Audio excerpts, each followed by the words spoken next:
वर्तमान सत्ता गठबन्धन एकपछि अर्को संविधान विपरीत गतिविधिमा उद्धत देखिएको छ। भारत भ्रमणको चटारोमा रहेका प्रधानमन्त्री पुष्पकमल दाहाल प्रचण्डले सत्ता टिकाउन र भारत रिझाउनकै लागि नागरिकता विधेयकदेखि रेशम चौधरीको आम माफीसम्मका संविधान र विधि विपरीत कदम चालेका हुन्। नमस्कार, म हुँ मोनिका सिंह। कार्यक्रम इनसाइड स्टोरीमा यहाँहरूलाई स्वागत छ।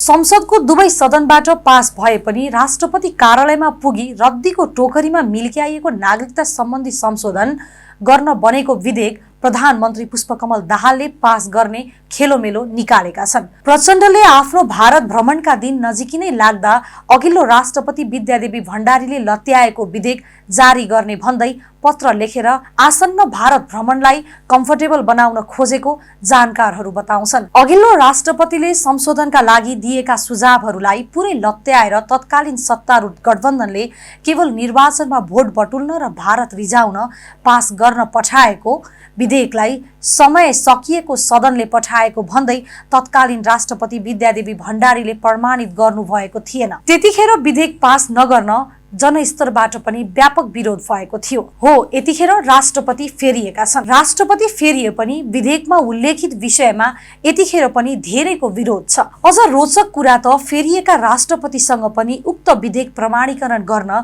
कुनै पनि हैसियत, आधार र अधिकार छैन। शून्य अवस्थामा पुगेको विधेयक पुनः संसदमा पेश गर्नुपर्ने संवैधानिक बाध्यता भए पनि प्रचण्ड यतिखेर चोर बाटोबाट राष्ट्रघाती भनिएको नागरिकता विधेयक प्रमाणीकरण गराउने ध्याउनमा देखिनु दुःखद छ। यतिखेर आम जनमानसको एउटा प्रश्न छ, के प्रधानमन्त्री प्रचण्ड नागरिकता विहीन नेपालीहरूको समस्या समाधान गर्न तल्लीन भएका हुन् या आसन्न भारत भ्रमणमा प्रभुहरूलाई रिचाउन सुविधाजनक होस् भनेर रद्दीको टोकरीमा मिल्क्याइएको नागरिकता विधेयक प्रमाणीकरण गर्न खोजिरहेका छन्। हालै मात्र मन्त्री परिषदले नागरिकता सम्बन्धी पुरानो विधेयकलाई नै प्रमाणीकरण गर्न राष्ट्रपतिलाई सिफारिस गर्ने निर्णय गरेको छ। विधेयक प्रमाणीकरणका लागि सरकारले गरेको यो निर्णयसँगै यसका विषयमा संवैधानिक पक्षका बारेमा समेत बहस सुरु भएका छन्। खासमा संविधानले विधेयक प्रमाणीकरण गर्न राष्ट्रपतिलाई सिफारिस गर्ने अधिकार मन्त्री परिषदलाई दिएकै छैन। संविधान त विधेयक सरकारले संघीय संसदमा पेश गर्ने हो। नेपालको संविधानको धारा 113 को उपधारा 1 को 5 मा विधेयक उत्पत्ति हुने र प्रमाणीकरण गरिने प्रक्रियाका बारेमा उल्लेख छ, जहाँ विधेयक सरकारले संघीय संसदमा पेश गर्ने हो। संसदबाट पास भएपछि सभामुख वा अध्यक्षले प्रमाणीकरणका लागि राष्ट्रपति समक्ष पेश गर्ने र राष्ट्रपतिले प्रमाणीकरणको सूचना संसदलाई दिनुपर्छ। यसरी विधेयक ऐन बन्दछ।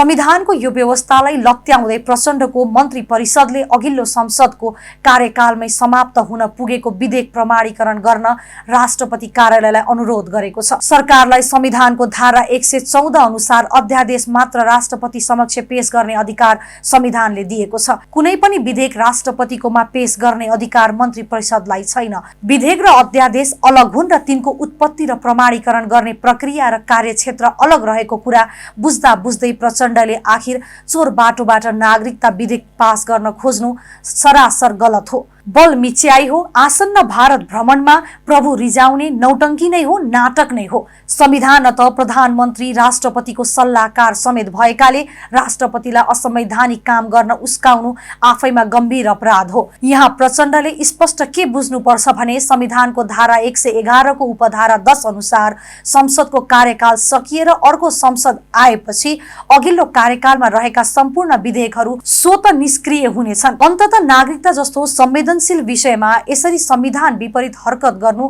किमार्थ राम्रो संकेत होइन। अझै पनि समय छ। सरकारले राष्ट्रपतिलाई एकपछि अर्को विवादमा तान्नु भन्दा नागरिकता विधेयक सदनमा पेश गर्नु पर्दछ। सदनमा यस विषयमा गहिरो छलफल गरी सर्वस्वीकार्य बनाउँदै नागरिकता विहीन नेपालीहरूको समस्या समाधान गर्नु पर्दछ। यो वा त्यो नाउँमा चोर बाटोबाट विधेयकमा राष्ट्रहित विपरीत हुने प्रावधान राख्दै देशमाथिको दुर्नियत राख्ने छुट कोही या कसैलाई छैन र हुँदैन। उता नागरिकता विधेयकमा मात्र होइन, यतिखेर प्रधानमन्त्री प्रचण्डले आफ्नो सत्ता स्वार्थका लागि जिल्ला अदालत, पुनरावेदन अदालत र सर्वोच्च अदालतले जन्मकैदको सजाय सुनाएका रेशम चौधरीलाई आम माफी दिने निर्णय गर्दै राष्ट्रपतिकोमा सिफारिस पठाएको छ। त्यसको पनि विरोध सुरु भएको छ। नागरिक उन्मुक्ति पार्टीका नेता रेशम चौधरीलाई आम माफी दिन राष्ट्रपति रामचन्द्र पौडेल समक्ष गरिएको सरकारको सिफारिस पनि संविधान विपरीत भएको धेरैको बुझाइ छ। 2072 भदौ 7 मा कैलालीको टिकापुरमा रेशम चौधरीको नेतृत्वमा थारूवट समर्थन प्रदर्शनकारीको आक्रमणबाट राष्ट्रिय सेवामा खटिएका सुरक्षाकर्मी र 1 जना बालक सहित 9 जनाको क्रूर, निन्दनीय र विभत्स हत्या भएको थियो। मुलुकी फौजदारी कार्यविधि संहिता 2074 को दफा 15 मा क्रूर तथा अमानवीय तरिकाले वा नियन्त्रणमा लिई ज्यान मारेको कसुरमा कसुरदारलाई भएको सजाय माफी गर्ने, मुलतवी राख्ने, परिवर्तन गर्ने वा कम गर्न सकिने छैन भनी स्पष्ट व्यवस्था हुँदाहुँदै प्रधानमन्त्री प्रचण्ड नेतृत्व सरकारले राष्ट्र सेवक सुरक्षा कर्मीलाई नियन्त्रणमा लिई भालाले रोपेर क्रूर तरिकाले मानव हत्यामा संलग्न भएकालाई आम माफी दिन लागेको हो। 3 तहको अदालतले निरूपण गरिसकेको विषयलाई राजनीतिको खोस्टो ओढाएर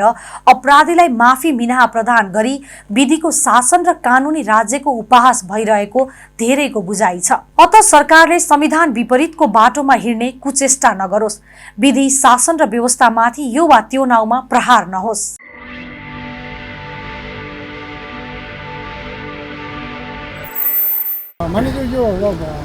पशुपतिको जलारी चाहिँ संसदमा कुरा उठिसकेपछि एक प्रकारको संसद अवरुद्ध पनि भयो। पछिल्लो टाइम सत्तापक्षलाई चाहिँ जनताले के भनेका छन् भने यो बजेट आउँदैन कि भन्ने डरले चाहिँ यो गुपचुपमा मिलाइयो, मिलीभगत भयो भन्ने छ। त्यसमा चाहिँ यहाँको धारणा? त्यसमा सत्यता त छैन, तर पनि अब प्रमुख प्रतिपक्षले यसलाई जुन स्तरको इस्यु बनायो त्यो चाहिँ जरुरी थिएन भन्ने अहिले पनि हाम्रो बुझाइ कायमै छ। तर अब शीर्ष तहमा एउटा प्रकारको समझदारी भइ नै सकेपछि त्यसलाई हामीले मान्छौँ भनेका छौँ।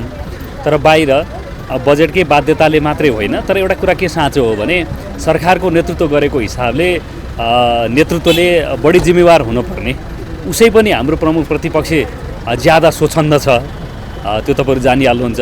आफै सरकारमा हुँदा आफै डाडु पुर्याउ चलाउँदाखेरि पनि महिनौसम्म पनि गत्यावरोध हुँदा समेत इनिसिएसन नलिने मतलब कार्यशैली हो। प्रधानमन्त्रीको कार्यशैली फेरि अलि लचिलो भएर अलिअलि चाहिँ सम्झौता गरेर मध्यमार्गी बाटो हिँड्न बढी रुचाउने कार्यशैली भएको कारणले मलाई लाग्छ त्यो तहमा पुग्यो। यद्यपि त्यो विषय अगाडि गइसक्यो र हिजोको हाम्रो निर्णयले यो विषयलाई छानबिन गर्नका लागि कहीँ पनि यसले डिस्टर्ब गर्दैन र स्वतन्त्रपूर्वक यसलाई छानबिन गर्नुपर्छ। खास गरिकन त्यसमा चाहिँ 10 किलो सुनै पुग्दैन भन्ने तहसम्मका आरोपहरू पनि छन्। त्यसैले निष्पक्ष रूपमा छानबिन गरेर त्यसलाई एउटा किनारामा पुर्याउनुपर्छ। आज यो मन्त्री परिषदले चाहिँ रेशम चौधरीलाई भोलि गणतन्त्र दिवस अवसर पारेर चाहिँ आम माफी दिने कुरा निर्णय गरेको छ मन्त्री परिषदले, यसलाई कसरी उहाँ लगायत सबैको पठाएकै छ।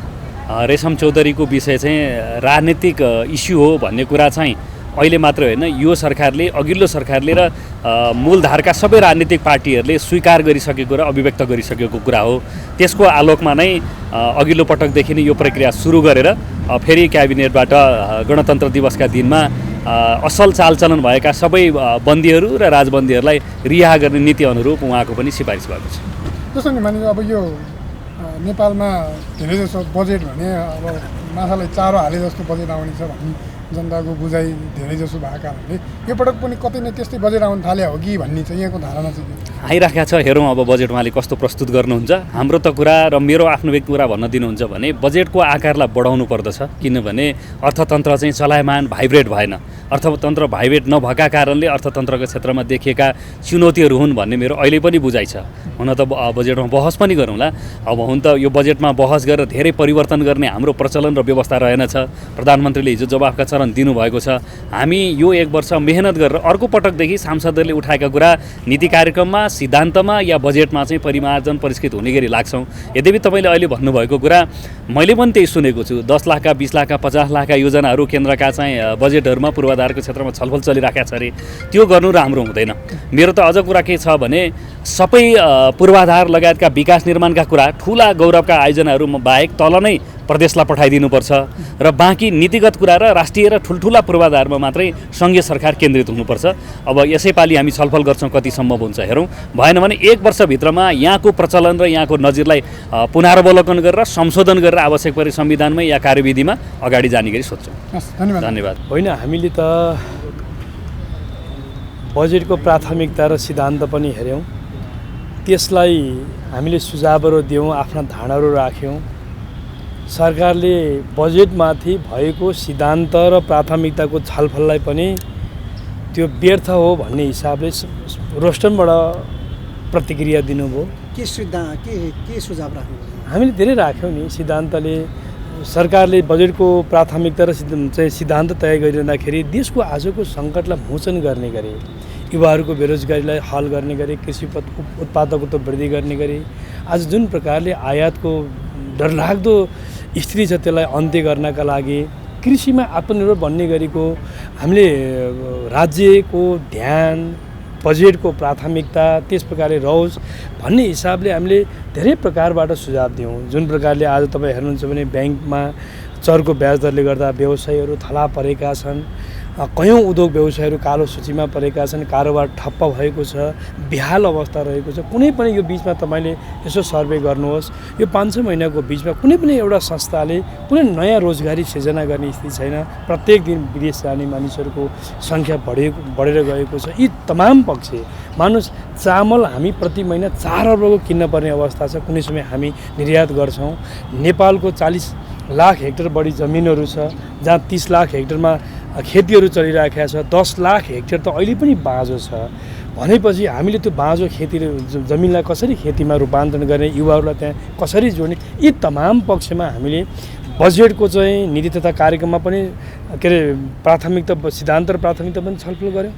र हिजो अस्तिको नीति तथा कार्यक्रम पनि यहाँहरूले सुन्नुभयो। हामीले जति पनि बहस गऱ्यौँ कमा र फुल स्टप पनि परिवर्तन हुँदैन भनेर सरकारले भन्यो। सरकारका प्रधानमन्त्रीज्यूले रोस्टमबाट भन्नुभयो यो कर्मकाण्डी हो, यो निरर्थक ढङ्गबाट चलिराखेको छ। उहाँ स्वयंले भन्नु, त्यसमा पनि हाम्रा प्रश्नहरू रहे। त्यसकारण हामीले उठाएका कतिपय विषयवस्तुहरूलाई, प्रतिपक्षले उठाएका राम्रा विषयहरूलाई वा सांसदहरूले उठाएका कम्ती देश निर्माणको पक्षमा, आजको सङ्कटलाई मोचन गर्ने पक्षमा आएका सुझावहरूलाई ग्रहण गर्ने हाम्रो सरकारको छाती फराकिलो छ भन्ने यति आँट पनि उहाँले गर्नु भएन।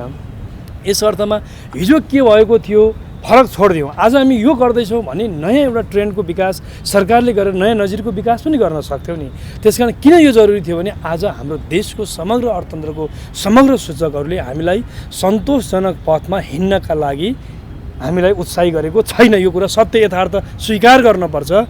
उहाँहरूले नीति तथा कार्यक्रममा जे विषयहरू उजागर गर्नुभएको छ त्यो बजेटमा त्यही विषय समावेश गर्ने हो भने हामी कहाँ करिब 50 खर्बभन्दा माथिको बजेट ल्याउनुपर्छ। 50 खर्बभन्दा माथिको बजेट ल्याउनु पर्ने छ। मलाई लाग्छ हाम्रो देशको अवस्थाले अनिवार्य दायित्व भुक्तानी गर्नुपर्ने खर्बौँ रकम यही वर्ष छ। त्यस कारणले गर्दा नियमित उठेको राजस्वले समेत चालु खर्च थेग्न नसकेको वर्तमान परिप्रेक्ष्यमा यसलाई ख्यालपूर्वक ध्यानपूर्वक अगाडि बढ्ने, बजेटले यसलाई यसरी लान्छ भन्ने, देशलाई आश्वस्त पार्ने त्यो अवस्था देखिएको अवस्था छैन।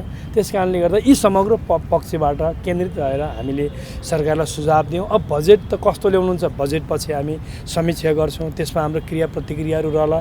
तथापि पनि उहाँहरूमा र सामान्यतया सरकारमा कस्तो रह्यो भने बहुमत सामान्यतया रहेको हुन्छ। बहुमत रहने कारणले गर्दा पास हुने कुरा स्वाभाविक त देखिएकै कुरा हुन्छ। त्यस कारणले गर्दा बहुमत हुने, पास स्वतः हुन्छ भन्ने त्यो पूर्व जानकारी नै भएको कारणले गर्दाखेरि अरू समग्र छलफल, यी बहसहरू, बैठकहरू चाहिँ के हुन्छ भने राज्यको खर्चको चाहिँ यो बढ्ने अवस्था तर त्यो परिणाममुखी नहुने अवस्था, कर्मकाण्डी हुने अवस्था, यो चिजलाई चाहिँ परिवर्तन गर्नुपर्छ भन्ने लाग्छ। सुझावहरू चाहिँ एड्रेस हुने कतिको सम्भावना छैन। सुझाव एड्रेस हुने अवस्था देखिएको भए म यति लामो कुरा किन भन्थेँ। प्रधानमन्त्रीज्यूले हिजो भन्नुभयो यो त कर्मकाण्डी हो। हामीले हेर्नुहोस् त 7 दिन लगातार नीति तथा कार्यक्रममा छलफल गऱ्यौँ। प्रधानमन्त्रीजीको जवाफ कुरेर बसेको हामी प्रतिपक्षीहरूले के ठानेका थियौँ भने प्रधानमन्त्रीज्यूले आजको समग्र यो वस्तुस्थिति परिस्थिति सारा कुरा बुझेर संसदमा उठेको महत्त्वपूर्ण रचनात्मक सृजनात्मक र देशको हितको पक्षसँग जोडिएका महत्त्वपूर्ण सुझावहरूलाई सम्पत्तिको रूपमा ग्रहण गरेर अगाडि बढ्नुहुन्छ, समेट्छु भन्ने कुरा भन्नुहुन्छ भन्ने भरोसा र विश्वास थियो। हामीले त्यस हिसाबले अपेक्षा पनि गरेका थियौँ। तर उहाँले सुरुमै रोस्टरमा उभिएर यो कर्मकाण्डी हो, निरर्थक बहस हो, त्यो बहसमा हामी छौँ। यो पटक पनि मैले केही गर्न सक्दिनँ, त्यो निरर्थक बहसको निरन्तरता यो पटक पनि रह्यो भनेर भन्नुभयो भनेपछि हामी निराश भएर फर्केका छौँ। त्यसकारण बजेटमा उहाँले के ल्याउनुहुन्छ अब भरोसा छैन। हेरौँ राम्रो ल्याउनुहुन्छ कि ल्याउनुहुन्न, ल्याएपछि हामी भन्न सक्छौँ। तर नीति तथा कार्यक्रम र बजेटको सिद्धान्त र प्राथमिकता यी समग्रतालाई हेर्दाखेरि युवाहरूको बेरोजगारीलाई समाधान गर्न सक्ने, कृषि उत्पादकत्व वृद्धि गर्न सक्ने, आयातलाई प्रतिस्थापन, हामी कृषि उत्पादनमा हामी आत्मनिर्भर बन्ने गरी जान सक्ने, यो पक्षलाई समेटेर उहाँले ल्याउनुहुन्छ जस्तो लाग्दैन। त्यति मात्रै होइन, हामी राष्ट्रिय मुद्दाहरूको विषयमा पनि उठायौँ। भोलि पर्सिदेखि प्रधानमन्त्रीज्यू भारत भ्रमण जाँदै हुनुहुन्छ। सायद मेरो विचारमा 17 गते मिडियाहरूमा आए अनुसार हामीले थाहा पाएको हो। भारतको औपचारिक पत्र छ कि छैन त्यो हामीलाई थाहा छैन, सदनलाई थाहा छैन, सांसदहरूलाई थाहा छैन। त्यो थाहा अब कुन प्रक्रियाबाट जानकारी होला हामीलाई। तर लिपुलेख र कालापानीको विषयमा हामीले पटक पटक विषय उठायौँ। प्रधानमन्त्रीज्यू तपाईँ भारत भ्रमण जाँदै हुनुहुन्छ, नेपालको भूमि जहाँ भारतका सेनाले आज परेड खेलिरहेको छ, लिपुलेख, लिम्पियाधुरा र कालापानीको विषयमा तपाईँले उठाउनुहुन्छ कि हुँदैन, यो सन्दर्भ कसरी लानुहुन्छ? उहाँ एक शब्द चुको चाँ गर्नुहुन्न, एक शब्द बोल्ने हिम्मत राख्नुहुन्न। त्यसकारण हामीलाई यो सरकार के गर्छ, यो सरकारले कसरी अगाडि बढ्छ, देशको आजको सङ्कट मोचन गर्ने उसको कुन प्रकारको दीर्घकालीन धारणा रहन्छ वा मेहनत रहन्छ, यसमा संशय नै छ। त्यति ठुलो अपेक्षा हाम्रो रहेको छैन। अनि जो अब यो पछिल्लो समय मन्त्री परिषदले निर्णय गरेको रेशम चौधरीलाई फैसला सर्वोच्चबाट फैसला आइसकेको छ, फेरि पनि मन्त्री परिषदबाट भोलि गणतन्त्र दिवसको अवसरमा आम माफी दिने भन्ने कुरा छ। यसमा चाहिँ प्रतिपक्ष दलको हिसाबले कसरी हेर्नु भएको छ, यसलाई कसरी? मैले एउटा सिम्पल, एउटा सांसदको हिसाबले, एउटा नागरिकको हिसाबले सर्वोच्च अदालत, उच्च अदालत, जिल्ला अदालत तिनै तहको अदालतले उहाँको बारेमा एक प्रकारको फैसला गरेको छ। भिक्टिमहरूलाई थप भिक्टिम बनाउने गरी अदालतले गरेको आदेशको पुनःपाठ आएको अवस्था छैन। सर्वोच्चले आदेश गर्यो, फैसला गर्यो, तलको आदेशलाई सदर गर्यो, त्यसको पुनःपाठ आएको छैन। अनि हतार सरकार टिकाउनका लागि, सत्ता जोगाउनका लागि हामीले विधिको शासन, कानुनी राज्य यी समग्र पक्षलाई संविधानमा हो कहीँ कतै व्यवस्था होला, कतिपय अवस्थामा सरकारले चाहेको अवस्थामा सजाय माफी दिन सक्छ। तर त्यसको व्यवस्थालाई दुरुपयोग गरेर कानुनी राज्यलाई खिल्ली उडाउँदै कानुनी शासन, विधिको शासन यसलाई कमजोर बनाउने गरी सबै हिंसात्मक घटनालाई सत्तासँग जोड्ने, राजनीतिसँग जोड्ने, उन्मुक्ति दिँदै जाने, यसले कस्तो नजिर बस्न सक्छ? त्यसकारण यो विषयमा गम्भीरताका साथ सरकारले ख्याल पुर्याउनुपर्छ। सम्माननीय राष्ट्रपतिज्यूले यो विषयमा ख्यालपूर्वक अगाडि बढ्नुपर्छ। हाम्रो यो आग्रह रहन्छ।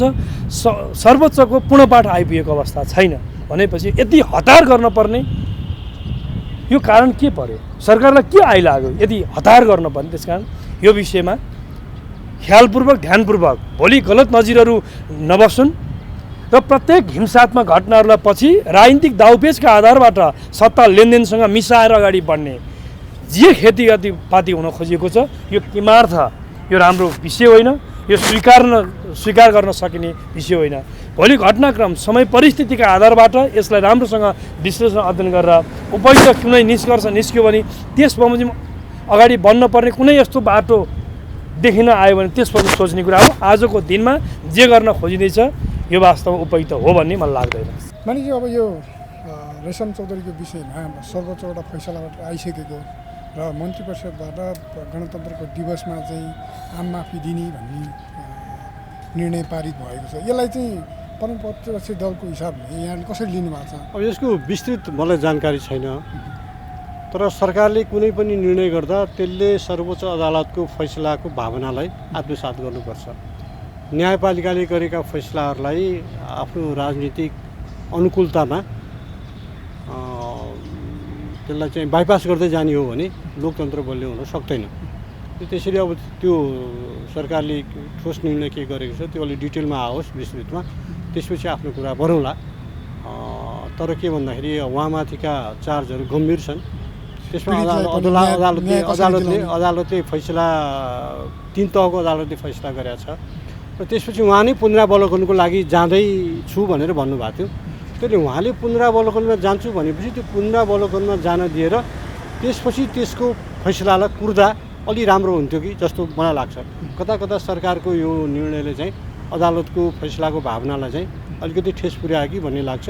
अरू सर्वोच्चले दोषी ठहर गरेको व्यक्तिलाई अब मैले यसबारेमा जे भने नि अहिले यो बारेमा यति नै। यो पीडितलाई चाहिँ कसरी सरकारले न्याय दिनु पर्ला त्यो पनि त होला नि, उहाँलाई छुटाउँदै गर्दा। जस्तो सर्वोच्चले त होइन, अब त्यसको पनि दुइटै पक्ष छन्, पीडित पक्षहरू पनि छन् होइन, त्यो त सरकारले विचार गर्नु पर्यो।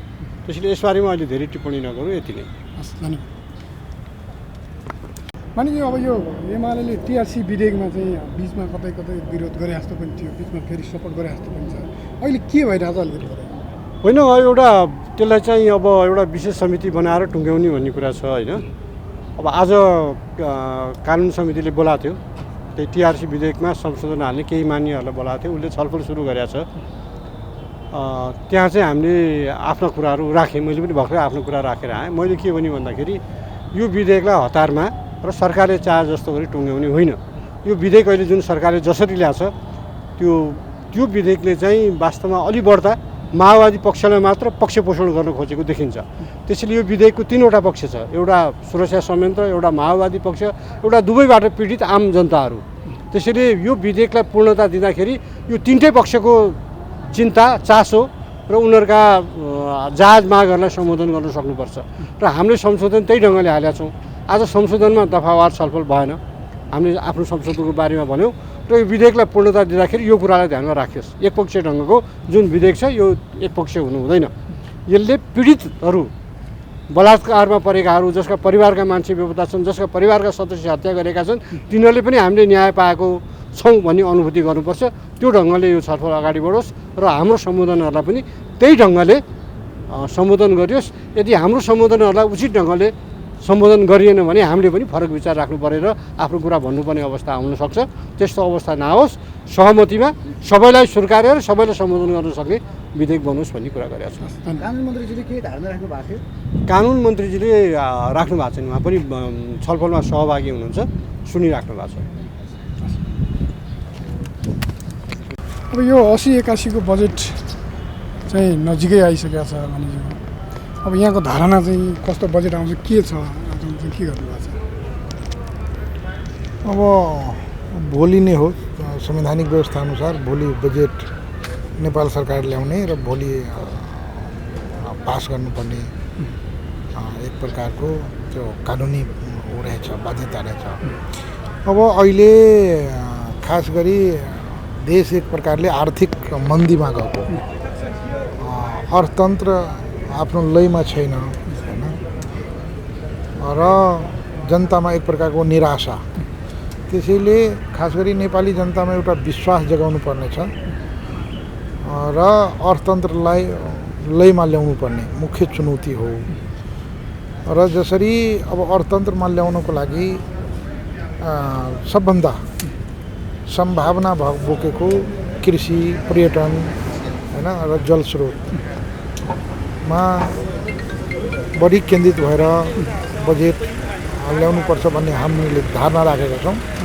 र हिजो प्रधानमन्त्रीजीले नीति तथा कार्यक्रममा जवाब दिने सवालमा अब अर्थतन्त्रको अवस्था कमजोर छ भन्ने कुरा सर्वविदितै छ, तथापि यो पालिको बजेट यो निराशालाई एउटा आशामा परिवर्तन गर्ने, एउटा विश्वास जगाउने किसिमको आउँछ भन्ने प्रतिबद्धता जाहेर गरेको छ। त्यो त आएपछि नै थाहा हुन्छ, किनभने त्यो त नेपालको धेरै जसो बजेटहरू कस्तो आउँछन् भने एउटा माछालाई चारा हालेको जस्तो बजेट आउने, भने जस्तो नहुने, कार्यान्वयन नहुने, त्यो पनि त्यस्तै हुन्छ कहीँ न कहीँ हुने। अब निश्चित रूपमा एउटा बजेट ल्याउने तर त्यसलाई कार्यान्वयनको सवालमा फितलो हुने, त्यो त अब नेपालको एक प्रकारको समस्या नै हो। त्यसमा हामीहरूले काम गरिरहेका छौँ र अहिले यो बजेटलाई कार्यान्वयन हुने गरी ल्याउनुपर्छ, सुशासनको सवालमा सरकारले निर्मम ढङ्गले अगाडि बढ्नुपर्छ भनेका छौँ। अब हेरौँ, आशा गरौँ यो पालिको बजेट राम्रो आउँछ। जस्तो नि मानिज्यू योभन्दा 4-5 दिन पहिला एउटा माने संसदले चाहिँ रोस्टमबाट दिएको अभिव्यक्तिप्रति करिब 2 दिन जति संसद अवरुद्ध भएको थियो। तर जनताले कसरी बुझेको छ यो मिले भगतमा चाहिँ यो संसद सुचारू भयो या सबैको कोहीलाई माफी माग्नु भन्दा पनि एउटा प्रधानमन्त्रीले जवाब दिएर यो केसलाई छुपाउनु खोजियो पशुपतिको यो यहाँको धारणा चाहिँ के हो? हेर्नुहोस्, भ्रष्टाचार जुनसुकै रूपका हुन् र जोसुकैले गरेका हुन्, जुनसुकै नेता जुनसुकै दल, वास्तवमा अहिले हाम्रो नेपालीको सबभन्दा शत्रु दुश्मन भनेको यो भ्रष्टाचार नै हो, यो अनियमितता नै हो। त्यसैले भ्रष्टाचारको सवालमा त निर्मम ढङ्गले अगाडि बढ्नुपर्छ। रहेको मान्छेमा शङ्का छ, हामीहरूले पनि त्यो कुरा बारम्बार प्रमुख 3 दलका 3 नेतालाई भन्दै आएका छौँ। हामीहरूले कुनै पनि बहानामा यो 3टा दलले पनि यदि मेलोमेतोमा भ्रष्टाचारलाई दयामाया गर्न खोज्यो भने त्यो कुरा हामीलाई किमार्थ स्वीकार्य हुँदैन र हामी भ्रष्टाचारलाई निर्मूलीकरण गर्नको लागि, भ्रष्टाचारलाई समाप्त गर्नको लागि यदि सरकारले सकारात्मक ढङ्गले अगाडि बढ्यो भने हाम्रो साथ रहन्छ, होइन सरकार नै कुनै दायाँ बायाँ गर्यो भने त्यसमा हाम्रो विमति रहन्छ, त्यसको हामी विरोध गर्छौँ। धन्यवाद। गरौँ न, आर्थिक सर्वेक्षण भर्खर प्रस्तुत भएको छ, त्यसको पनि अध्ययन गरौँ। तर मूल कुरा चाहिँ नि मैले निकै प्रयत्न गरेँ मेरा विचारहरू राख्नुको निम्ति। संसद नेपाली जनताको सार्वभौमिकताको प्रतिनिधित्व गर्ने संस्था हो। त्यो संस्थाभित्र कसले के बोल्न पाउँछ, कसले के बोल्न पाउँदैन भनेर संविधानको धारा 103 ले स्पष्ट रूपबाट विशेषाधिकारको व्यवस्था गरेका छ।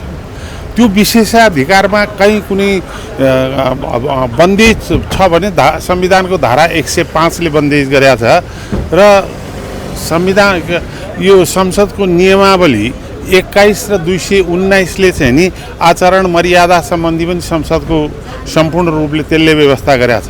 तर अहिले जुन खालको पार्टीहरू गठबन्धन अथवा चाहिँ नि सरकार प्रतिपक्ष बसेर संसदमा के बोल्नुहुन्छ के बोल्नुहुन्न भन्ने खालको नियन्त्रण गर्ने जो परम्परा थापित गर्न खोजिएको छ नि, त्यो चाहिँ नि संसदको अपमान हो। जनप्रतिनिधि संस्थालाई निषेध गर्न खोज्ने र लोकतन्त्रको मर्यादा र संसदको विशेषाधिकारको अपहरण हो भन्ने कुरा नै मैले सुन्नुहोस्, मैले त्यही कुरा बोल्न खोजेको थिएँ, सभामुखले टाइम दिनु भएन, त्यस कारण मैले तपाईँहरूसँग त्यही भनिरहेको छु। किनभने होला पक्ष प्रतिपक्ष गठबन्धन बसेर ठुल्ठुला निर्णय गर्न सक्नु होला, तर नेपाली जनताको प्रतिनिधिलाई नेपालको संविधानले दिएको अधिकारलाई निषेध गर्ने र कुन कुरा भ्रष्टाचार भएको छैन, कुन कुरा भ्रष्टाचार भएको छ भन्ने कुरा त जाँचबुझ समिति गठन गरेन। यो कुरा चाहिँ नि औचित्य छैन मान्यले बोल्या भन्ने अधिकार कार्यपालिकाको प्रमुखलाई हुँदैन। त्यसै गरेर चाहिँ नि पक्ष विपक्षको सहमतिबाट संसदको विशेषाधिकारलाई नियन्त्रण गर्ने अधिकार चाहिँ कसैलाई पनि हुँदैन। होला संसदका सबै पक्ष मिलेर नयाँ नीति निर्णय गर्न सकेला, परिवर्तनहरू गर्न सकेला, त्यो अर्को पक्ष हो। तर संसदको विशेषाधिकारलाई यसरी निस्तेज निष्क्रिय र त्यसलाई औचित्यविहीन जाने हो भने, बनाउँदै लिएर जाने हो भने त्यो लोकतन्त्रमाथिको अपमान, जनप्रतिनिधित्व माथिको अपमान र संविधानले दिएको विशेष अधिकारलाई अपहरण गर्न खोजिया हो भन्ने भनाइ नै मैले आज राख्न खोजेको थिएँ। सभामुखले दिनुभयो नि, त्यस कारण तपाईँहरूसँग राखेँ, तपाईँहरू मार्फत जनताले थाहा भयो। हस्, धन्यवाद। अलिकति जिज्ञासा रहिरहोस्, भोलि आइहाल्छ, सबैले थाहा पाइहाल्नुहुन्छ। बजेटले तल्लो स्तरका मान्छेहरूलाई समग्र जनतालाई केन्द्रित गरेर, देशलाई केन्द्रित गरेर सबै पक्ष जो पछाडि परेका क्षेत्र समूह वर्ग लिङ्ग सबैलाई मध्यनजर राखेर नै बजेट आउँछ। यो विगतका बजेटहरू पनि जुन जति नै राम्रा बजेट आए पनि कार्यान्वयन पक्ष निकै चुनौती, हामीले कार्यान्वयनमै जोड दिएका छौँ। कार्यान्वयन अत्यन्त महत्त्वपूर्ण विषय हो र जतिसुकै राम्रा कुराहरू भए पनि कार्यान्वयनका विषयमा हामी गम्भीर भएनौँ भने समस्या आउँछ, परिणाम आउँदैन। त्यो कुरालाई मध्यनजर राखेर नै के कस्ता सुधारहरूको आवश्यकता छ त्यसलाई हामी महत्त्व दिन्छौँ। आर्थिक सर्वेक्षण पेश गर्नु भएको छ, यसबारेमा आर्थिक सर्वेक्षण त समग्रमा यो फागुनसम्मको आर्थिक स्थिति के रह्यो त्यसभन्दा अगाडिको विवेचना पनि छ। हाम्रो सार्वजनिक संस्थानहरूको स्थितिको बारेमा पनि उल्लेख छ र अहिले केही अब सबल पक्ष पनि भइराखेको छ। अर्थतन्त्रमा केही सकारात्मक सङ्केतहरू पनि आइराखेका छ। अब त्यो विषयमा पनि यसमा चाहिँ उल्लेख गरिएको छ र कतिपय समस्या अझै छन्। ती समस्याहरूका बारेमा पनि सुस्पष्ट छ र त्यसकै आधारमा अब आउने दिनमा हामी कसरी चाहिँ काम गर्नुपर्छ भन्ने विषयलाई पनि ती यो सर्वेक्षणमा उल्लेखित डेटाले मद्दत गर्छन् मलाई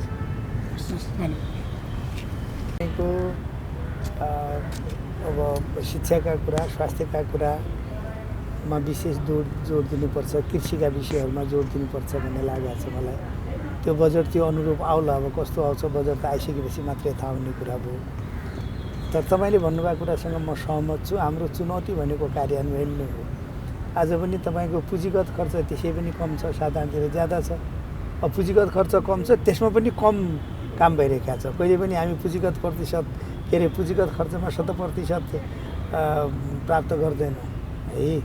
अब योजना 3 वर्षमा पुरा गर्ने भनेको योजनाहरू चाहिँ त तपाईँको 5, 6, 7 वर्षसम्म लागेर जान्छन्। त्यस कारण चाहिँ त अहिले मैले देखेको पूर्वाधारको विकासमा पनि, जस्तो भौतिक पूर्वाधारको विकासमा 2-3टा कुरा नै महत्त्वपूर्ण छ। एक त टाइमली वर्क, क्वालिटी वर्क, गुणस्तरीय काम र समयमा काम सक्ने कुरा नै सबैभन्दा ठुलो चुनौतीको रूपमा रहेको छ। त्यो भनेको पनि कार्यान्वयनकै समस्या हो। त्यसकारण हामीले कार्यान्वयनमै जोड दिनुपर्छ। मूल कुरा त्यो पूर्णकालीन न्यायको सम्बन्धमा आज जुन संशोधनकर्ता साथीहरू हुनुहुन्छ, संशोधनकर्ता मान्यजीहरूलाई पनि हामीले दुई चरणमा विभाजन गरेका छौँ। आदि जति मान्यजीहरूले आज आफ्नो कुरा राख्दै हुनुहुन्छ, आदि जति मान्यजीहरूले भोलि कुरा राख्नुहुन्छ। सबैभन्दा पहिला संशोधन प्रस्तुतकर्ता मान्य साथीहरूसँग उहाँहरूको संशोधनका विषयवस्तुका बारेमा छलफल गरेर अनि त्यसपछि समिति, उपसमिति आफू छलफल गर्ने चरणमा प्रवेश गर्छ।